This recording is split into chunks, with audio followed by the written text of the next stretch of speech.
On the same day that the River of Blood DLC comes out, Back 4 Blood is also releasing a new free game mode called Trial of the Worm.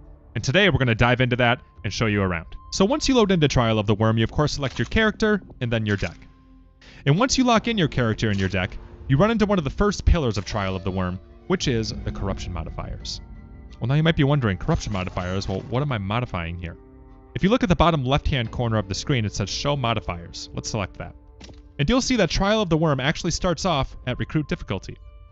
Now, if I were to go and select one of these corruption modifiers here, you'll see something gets added to this right-hand column, meaning that Ridden now deal 5% more damage. I can do it again, and now mutations have faster melee speed, so on and so forth, and we can keep making the game more difficult. And each one of these trees has their own set of modifiers that makes the game more difficult.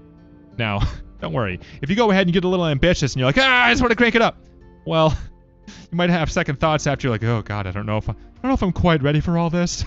You can go, right-click, bring it back down to an area that you might feel more comfortable with. And go ahead and mix and match this difficulty to however you want to play. You can make it as easy or as difficult as you like. But now, why would I make it more difficult? If you take a look at the top left-hand corner of the screen that says Score and Bonus Multiplier. Well, if I go ahead and I click one of these corruption modifiers here, you'll see that the bonus multiplier goes up, indicating that the more difficult the game is, the higher your score will be. So I'm going to go ahead and select a couple modifiers here, put it in a good spot for me, and then we'll go into the next level. I'm going to lock in, and now we're into the map vote. Now, to me, this is one of the coolest parts of Trial of the Worm. As you'll see here, we get 3 random maps. And now this can be from Act 1 or Act 2 or even Act 6 or Act 5 or even the Ridden Hives. All of these maps here are available to you, and they rotate in between each round of Trial of the Worm. If you look in the top right-hand corner of the screen, it says Map 1 of 4, indicating that you pick a map here, go through the map, and then you move on to Map 2 of 4. Do it again. Map 3 of 4. Do it again. Map 4 of 4. And each time you complete a map, you go through another phase of how difficult do I want to make the game, and then which map do I want to pick. So right now I'm taking a peek here. I'm not really sure what I want to pick. Well, what are these things here? These bonus intel. There's a new thing in Trial of the Worm called boons. And what these boons do is they make it so they provide you with a little bit of a bonus to make the game a little bit easier, because things can get pretty difficult in Trial of the Worm if you so choose. But if you're really paying attention here, you'll see there's another thing here that looks a little unfamiliar. Let me click this +4. And what you'll see is we actually have a curse. Now, there are boons, but there's also curses. Curses are basically the opposite of boons. They make the map more difficult. What they also do is they increase the amount of score. You might be wondering, well, what goes into the score here on the left? The score is dictated by your multipliers, your map, and then all the nasties we have going on here inside of the corruption cards. So I'm going to select a friend in need and load in. And you'll see our corruption cards here. We have some of the new Ridden here. We have the Sentinel class. But then we also have our boons, we have our curse here, and a bunch of things that might be a little bit more familiar, such as Shredders, Tallboys, Volatile, Charred, etc. Now, something we should bring attention to here while we're in the burn card phase is that Trial of the Worm does not have any continues. If you take a peek here, it says Hell Can Wait, active limit reached. There is no continues in Trial of the Worm.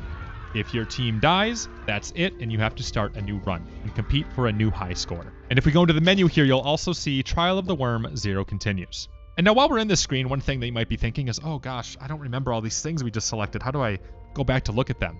Well, if you select corruption modifiers here at the top of the screen and then show modifiers, you'll get to see a big list of all the different things that you have selected so far. Now I'm in a match here by myself with bots, but luckily they went ahead and gave me quite a bit of copper, so I'm going to go ahead and take a look at the vendor here and see what I want to select. And you'll actually see some of the corruption modifiers kicking in already. We have increased vendor prices here, which came in from the player tree. I'm going to go ahead and spend some of my copper here and get my loadout set, and then we'll show you a few more things to know about Trial of the Worm. Now over on the left-hand side of the screen, you might notice it says Silence is Golden plus 6,000. Inside of Trial of the Worm, you get bonus score for completing your secondary objectives. So you need to play clean and play careful. Make sure all of your teammates make it to the end, and then also make sure you're not setting off any hazards if you want to make sure you get the max amount of points that you can while you're progressing through Trial of the Worm. And now speaking of increasing your score, there's actually one other part of Trial of the Worm that's very important to consider if you want to get a high score. These mementos. In Trial of the Worm, we have fabulous mementos, which are basically shiny mementos that increase the amount of score that you get at the end of the level. There's a minimum of 5 mementos on every map. You can get more mementos if you increase your player tree high enough to increase your score. but there's a minimum of 5 mementos on each map. So make sure you're thorough when you're going through your map here to try and make sure you pick up every memento to make it so you can get the highest score. And these mementos are affected by that multiplier that you selected in the corruption modifiers. So the harder the game is, the more that those mementos are going to provide score for you. Same thing with your secondary objective. The harder the game is, the more that secondary objective is going to increase your score. So we've about cleared the level here. I'm going to get in here and get through the map, and we'll get to see a score breakdown here. The top left-hand corner, it says 20,000, and once we actually get through the completed screen here, you'll see a little bit more of a breakdown here as to what went into that score. So you'll see the map completed was about 7,000 of our score. Cleaner survived is also a very big part of Trial of the Worm. The more people that are alive at the end of the level, the more score you're going to get. Completing your secondary objective increases your score, and then so did finding a couple of those mementos. And now that we've made it through the score breakdown, we're actually back at increasing our difficulty. Now, we can't decrease our difficulty anymore. You can only do that within the round, but we can go ahead and increase it. So maybe we're ready to crank it up a notch. Or maybe we had a good chance to get ourselves situated with our loot, and now we feel ready to take on a higher challenge.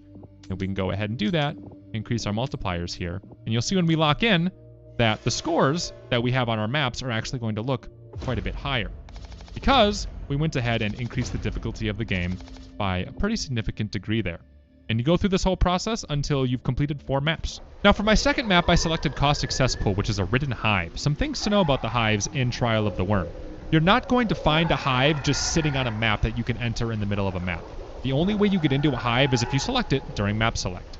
Another thing to know about the hives is that the shop is fully featured. Inside of campaign, you don't get to do all these different upgrades, but in Trial of the Worm, you can upgrade anything on any map. And the last thing you might notice here is that your secondary objective in hives is to go ahead and find all 3 skull totems. You're not going to complete your secondary objective and get your points unless you get all 3 of them. So I'm on my 3rd map here, and I upgraded everything all the way through. And you'll see the score can get really, really high, and the game can look really, really scary. So there is a wide range of what you can do in Trial of the Worm. You can make it as easy as you like, or absolutely bonkers. So speaking of things being bonkers, let's say we bit off a little bit more than we could chew, and the round ends. Well, then what happens?